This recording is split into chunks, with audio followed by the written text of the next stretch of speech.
As we pick up once again our studies in the book of Ezra, we arrive today at chapter 3. In the previous 2 chapters, we've already seen that when the people of God returned from Babylon, they had an enormous task to undertake. However, they set about ensuring that they did all that was humanly possible to achieve success. In this chapter, the greatest aim of all this is highlighted, together with the means by which this aim was to be achieved.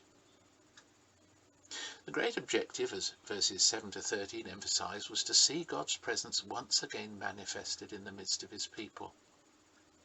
The temple was viewed as the counterpart on earth of heaven itself, the place where God made himself known. The response of the people in verse 13 suggests that such an experience of his presence was indeed renewed and known in a very immediate way by the people here. How then was this achieved? Significantly, in verses 1 to 6, we're told that the people re-established the burnt offering and sought to apply God's will to the whole of their lives and their worship.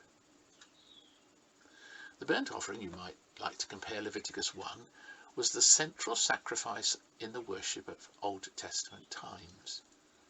It involved a recognition of sin and a confession of that sin, the transfer of sin to a substitute, and the entire destruction of the sacrificed animal to symbolize that the anger of God against sin had burnt itself out on the substitute.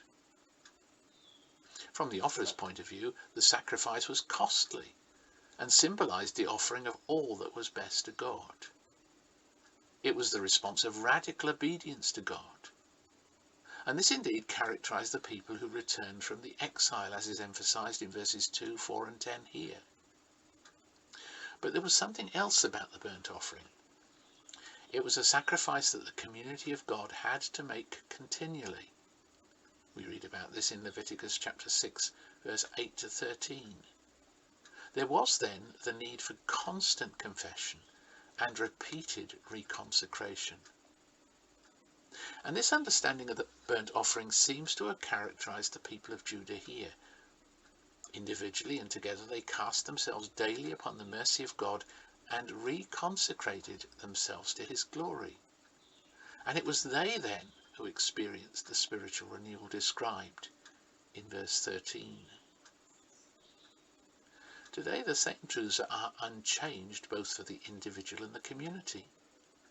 Christ Jesus has offered a sacrifice once for all for our sin. But daily we are to come back to him in confession, seeking mercy and grace.